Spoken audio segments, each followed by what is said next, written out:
My name is Didier Stricker. I'm a professor at the University Kaiserslautern in Germany. I'm also director, one of the directors of the DFKI, the German Center for Artificial Intelligence. I'm going to speak about, my background is more augmented reality. I'm going to show a little bit technology now on that. So I have here my slides. Okay, perfect, thank you. In 10 minutes. So I founded this group 5 years ago. We are now 30 researchers. We are between university and companies. We are doing applied research. One particularity is also that we have no basic research, basic funding, so we try to work a lot with industry. My group, we work, as I say, the background is augmented reality. We work in these three areas, computer vision and video analytics, on-body sensor network, and augmented reality, new kind of human-computer interfaces. So in that talk, I'm going to start maybe with 1-2 observation, then I'm going to show what we do. So I'm going to fly over these three areas, and I'm happy to show a little bit the technology and maybe where it can go. Just to start with, that's what we do. That's augmented reality. We started that in 1908. That was my PhD, actually. So you see on the left side, I don't think I need to really explain that. At that time, we had really to explain. So you have a user with a head-mounted display, or now a Google Glass probably, and a camera on it. And what you show on the right side is a video, it's a real-time video, showing what the user is actually seeing. So you see the engine and added to the reality in 3D at the right place, virtual information, just demonstrating him how to repair, for example, this engine. That was done in 1998, and it was in Germany a big success. That was demonstration with BMW. So they love it, but as I say, try to go back. That's to do that, to deploy that, these kind of markers, you see these black markers, they are not usable. So we continue to work on it on markerless technology to know where the people are automatically just by interpreting the live video information you get on the right side. And we find points, we match these points, and we can say always for each video frame where the user is and put the right information at the right moment. Can I start? Can you start the video on the right side? We did that for many different applications, for maintenance, but also for other applications, like showing buildings on the site of Olympia. I'm continuing, I think that. No. So this technology for me is 10 years old already. I see the time running, I have to speed up. And now what is really different is what I call consumerization, is that you get everything more or less for free. They are enabling technology now, wearable device, mobile internet, and all these sensors we can use. Just to give you an example, my background is augmented reality and virtual reality. You see augmented reality passing virtual reality. That was a mobile phone application. And now you see something else coming up. That's a Google Glass. So we have a totally new situation we try to exploit now in my group. So we want to move from this kind of traditional interfaces, even what I showed before is very traditional. You want support to get support. It's kind of interactive interface to what we call cognitive interface. So something which is always following your activity. We know what the user is doing, and we know what he wants. We have a personalized, I put it in bold because I think for me, for superhuman, you need personalized things for everybody, for each individual, and present their information at the right moment. So we want to interpret user action and infer his intention to give him the right answer.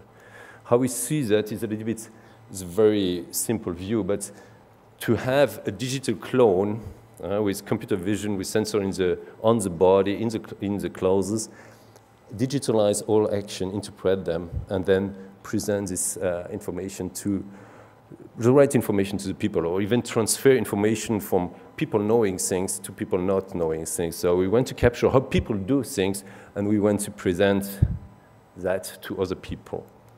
And so to create superhumans. I show you an example of the new augmented reality as we saw it. We just observe activities like this one, how to repair this laptop. Then we analyze this video. We can segment this video automatically in single actions. We can characterize this action with computer vision machine learning technology. Then what we do, once you see this device again, we look at the reference video. Where was it? What's the state, the actual state of reparation? And then we can augment with the reference video. You see suddenly like a ghost, the people who did it, and you see supervised in front of you, and you just redo that.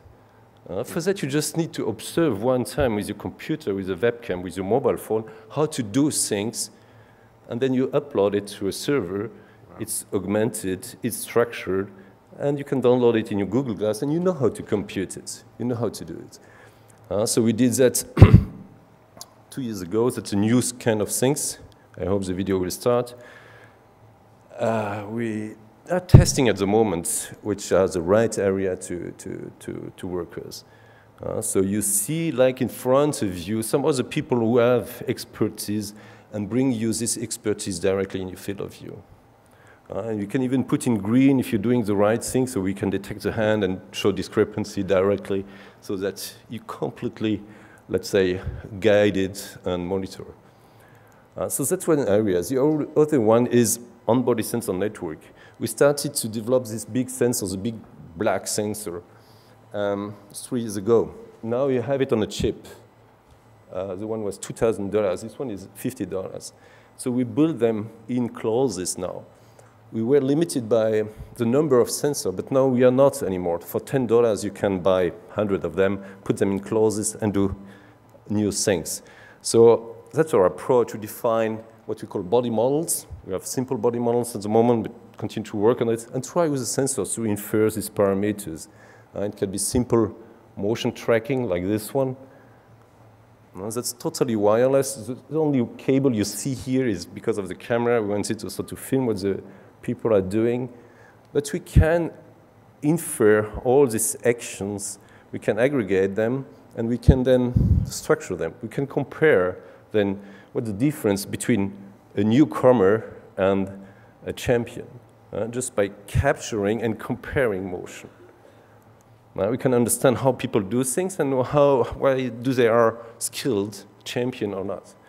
Another area is activity recognition. So it's only with a few sensors.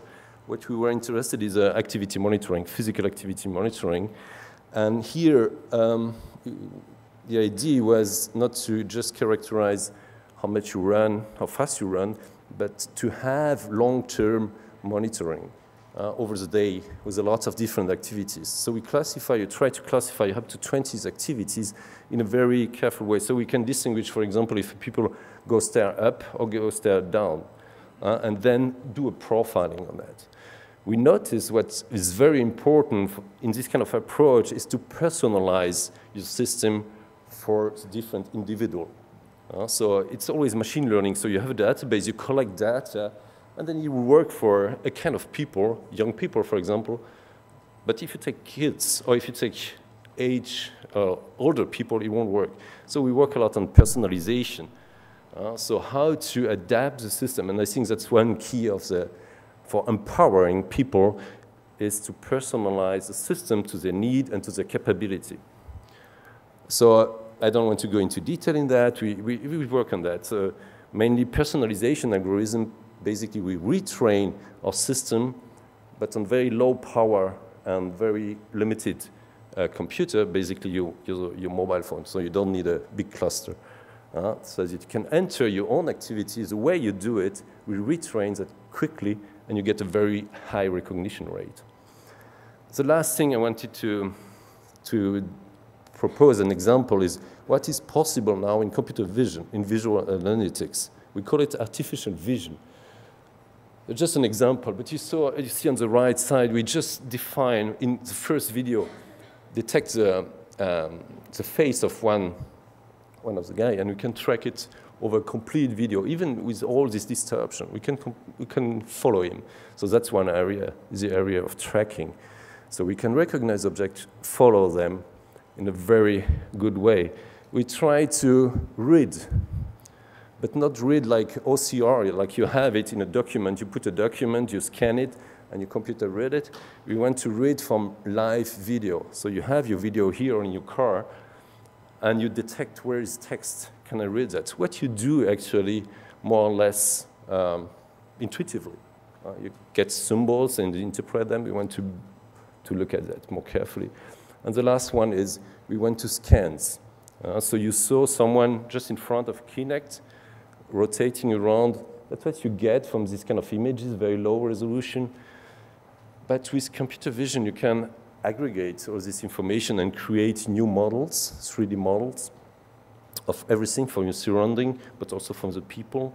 So you can scan yourself in front of a camera, in front of a Kinect. You have your body, your digital clone, and then you have all the sensors, and you get, let's say, a 3D virtual representation of yourself, a clone that is going to accompany you and empower you, hopefully.